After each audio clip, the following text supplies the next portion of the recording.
Welcome and welcome back, guys. This is your girl Annie here. Don't forget to hit that subscribe button and follow me on Instagram and TikTok. So guys, I want to know, when we choose these individuals in these ceremonial events, be it baptism, dedication and whatnot, what are we looking for in these individuals? What qualities do we look for in these individuals? Who are these individuals supposed to be in our child's life? What is their responsibility? What is their purpose, basically? If you haven't seen part 1 to this video, go to the link above and don't forget to hit that like button. My perception of what a godparent should be. Me as a 90s baby, my godparents were just figures chosen by my parents to just be there. Just have a name on a certificate, just a name. I believe that's what it was because their presence was never really there. The only times I would probably see my godparents is like when at some event, maybe communion, confirmation, some church event. So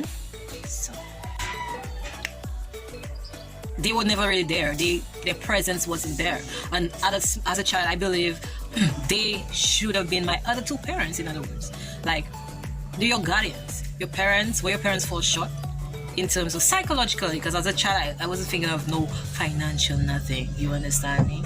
It's just like a child wants to get affection from somebody who is supposed to be important in their life, right? Because they made a fuss out of it. Oh, this is my godparent. These are your godparents. Oh my gosh. So it's in my mind as a child, I'm like, there's supposed to be a connection there. Don't forget to subscribe to my channel, guys. Growing up, gradually I said to myself, they were just chosen because they needed somebody to put in the spots and they were just chosen. So in my case, my godfather wasn't present physically because he wasn't in the same country as me. My godmother, on the other hand, was in the same country with me and I saw her on and off and we didn't have that close relationship. If she sees me, she'll probably buy me a little something, a little sweetie, a little something, you know, but we didn't have that connection. My godfather, when he got to the same location with me once, he initiated that relationship, that closeness. And I commend him for that. Kudos, sir, kudos. And you guys, if you're in St. Lucia, go look up his bar. I'm going to put the location right here. Go look him up. He got some lovely cocktails and lovely food. Go look him up. So, that relationship was there. It grew. We spoke. He spoiled me like a father should spoil a daughter, you know. So we grew. That bond grew, and yes, I had that. So I had two of those experiences. One wasn't close and minimum effort, and the other one had effort and whatnot. And with this one, she was just a friend of the family, I believe, or she was a far relative of the family. He and the other one was a close relative. He's a close relative of the family. So I guess that probably made the difference. I don't know. I really don't. I don't. But based on what I see, I believe the close family members usually have a closer bond with these kids. So that's my experience as a child and what I thought a godparent should be and what it was to me. So moving on to me being a parent now, what I wanted, what I wanted in a godparent for my child. What I wanted was someone who can take my place when I am not there, or be it physically, as in I'm not in the same place, or I pass away, God forbid. That is what I wanted as a godparent. That's what I wanted in a godparent. Somebody who's gonna be there when they're needed, basically. The emergency contact on the list, basically. That's what it is. I just too bad. It's an emergency contact. That's what I believe it should be with a godparent. Is the emergency contact, the next person in line. You understand? Next person in line. So when I chose meticulously. I looked at the people around us, friends, family. I literally made a list, guys. I made a list, wrote down the qualities of each and every individual that I saw that I wanted as a role model for my child. And I did my checking out.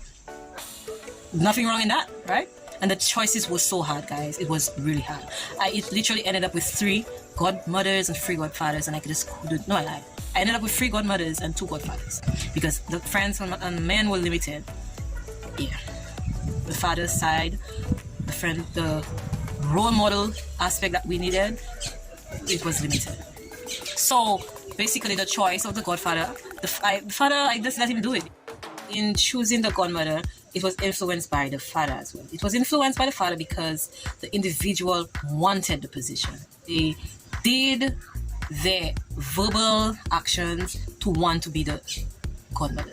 In doing so, I had my choice already. The first person on the list, in the 3, they had this main person, and I believe she was a good role model. She was spectacular in terms of the way she presented herself, her confidence, her charismatic personality. Nobody's perfect. Don't get me wrong, nobody's perfect. But I believe she had that perfect role model I wanted. I was told you could have more than one godparent, and I'm like, why would somebody do that? Why gotta do that? To me, on the certificate is just one name, right? But you could have multiple. That is what was said. I looked at it as it was being greedy. People choose godparents based on what they believe they could get, what they can get materialistically from this person to support their child, whether they are alive or whether the parent is alive or not, or able or not. They expect to get or receive stuff from this individual, and that's the choices they make, and they choose multiple to get stuff. And I didn't want to be in that category, so I only chose one, and I stuck to my one, right? Because I believe that's brilliant. That's pathetic. I'm sorry, but why? It's pathetic. Why? Yeah, you might need the help or you want the support, but I believe that is a very skewed way of doing things. People will help regardless of what position they have in your life.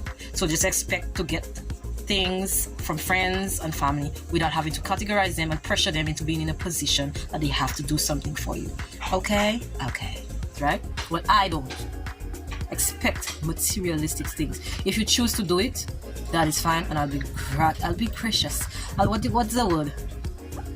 Grateful. I will be grateful for it, right? But it is not expected. What I expect is that you make an effort to be in this child's life, like I wanted from my godparent. Make an effort to be in a child's life. Make yourself present. As an adult, we put our foot down for what matters. We put our foot down for what matters. We chase after what matters to us. You understand? So if this child is a party in your life, some people, they run ahead and have multiple godchildren. They call themselves a godparent, have multiple godchildren, just for the sake of saying that they have godchildren. Like they have a title. The perception of this title, whereas they don't do what they have to, as this title states. Godparent. You are, like in Cinderella, fairy godparent, right? I just too bad. Yes. When the child needed somebody without her parent around, is her go-to person, her emergency contact. That is what y'all need to be in these children's lives, and stop making it about the show behind the show. It's not about perception, the fake perception. You understand me? Stop pretending. Stop living behind a title. I'm a godparent. Oh my god, I have so many godchildren. Oh my god, I'm such a boss. I have so many godchildren. But what are you doing to influence these children's lives positively? Please tell me. I want to know. I really, really want to know. Dang. That is why I personally never took it upon myself to be no godparent. Lord have mercy.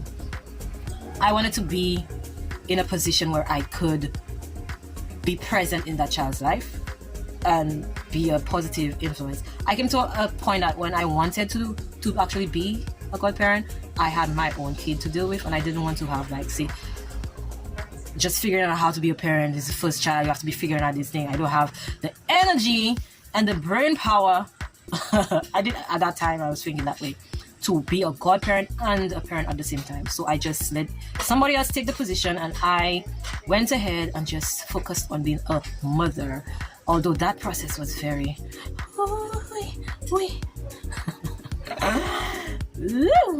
Anyways, that's a whole nother topic. And I want to see the backlash I will get from that one for sure, because people, I tell you, they're dangerous. So guys, don't forget to leave your comments down below. Your girl loves to hear what you have to say. Come on guys, leave your comments down below. What have we gathered from this? This is our summary of this topic. Perception. Perception of godparents. Godparents are not just a title. You are responsible for these children's welfare. They rely on you as a role model. They look up to you as a role model. You have been placed in a position to be a role model in these children's lives. And nothing should stop you. Physical distance, the effort comes in making calls, showing your face video-wise. Make yourself present physically, emotionally. Support them. When they need somebody to speak to, you can be there. When they need advice, you can be there. So we have physical, we have emotional, and materialistically. I leave that for last. We need to stop making that the main reason for choosing godparents. Yeah, we all want stability in our children's lives, but are those choices of stability good role models? Can they influence your children in a positive way? That is the other question. When you look at the materialistic aspect, you have to add it with that positive impact on your child. So guys, these are my opinions. This is what I have to say on the topic. Don't forget to come back and listen to more of my discussions and see more of our lovely vlogs on the beaches here in Antigua. Remember, we have 365 beaches, and I've only done I've only done those. So guys, don't forget to come back and see that. Love you. Coming videos to look out for.